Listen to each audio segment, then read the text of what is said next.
আসসালামু আলাইকুম রহমতুল্লাহি ওয়া বারাকাতুহু। ভাইয়া পুরো আপনারা সবাই কেমন আছেন? আশা করি ভালো আছেন।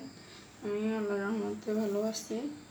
আজকে আমার রেসিপি, আমি যে তালের পিঠা বানাইতেছি, আমি এখানে তাল সেলে কিছু তাল নিছিলাম। এখন এই যে তালের সাথে দিতেছি এগুলো চালের গুঁড়া, তালের সাথে চালের গুঁড়া দিতেছি। আর এটার সাথে দিব কিছুটা ময়দা। চালের গুঁড়া বেশি দিব না, কারণ বেশি দিলে পিঠাটা শক্ত শক্ত লাগবে। কিছুটা ময়দা দিলে পিঠাটা নরম লাগবে। দিতেছি এখানে আমি চিনি। চিনি যে যেরকম খান পরিমাণ মতো, যে যেরকম খায় এটা পরিমাণ মতো দিবে আর কি। দিতেছি এখানে নারকেল,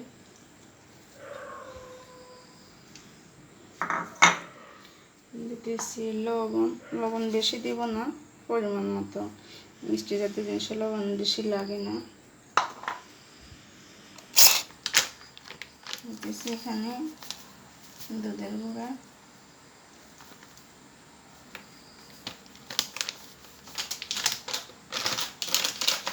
এগুলো সব মিক্স করে মেখে নেব।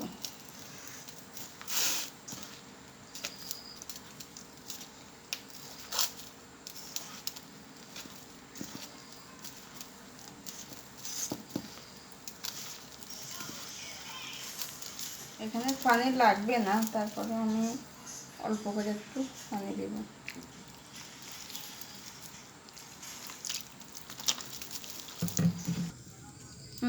তেলটা ভালোভাবে গরম হয়েছে, আমি এখন পিঠাটা দিতেছি।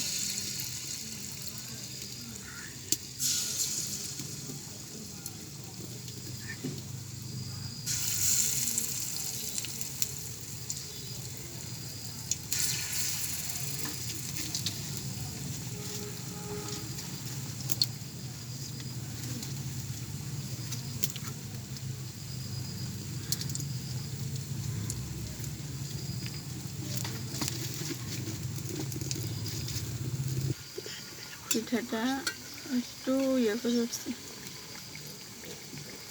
আমি এখন পিঠাটা একটু দেখি উল্টে।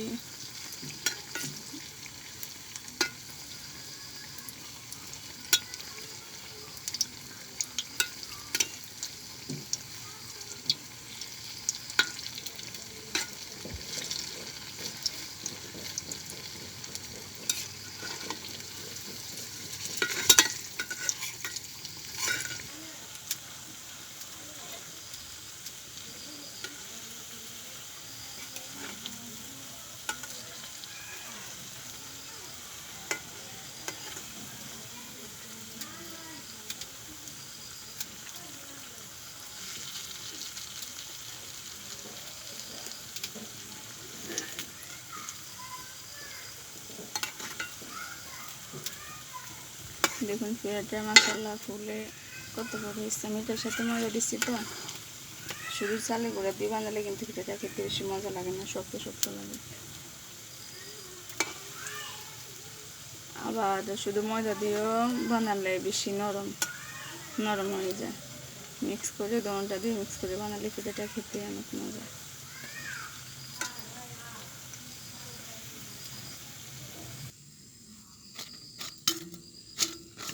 ওই যে আমার পিঠাগুলো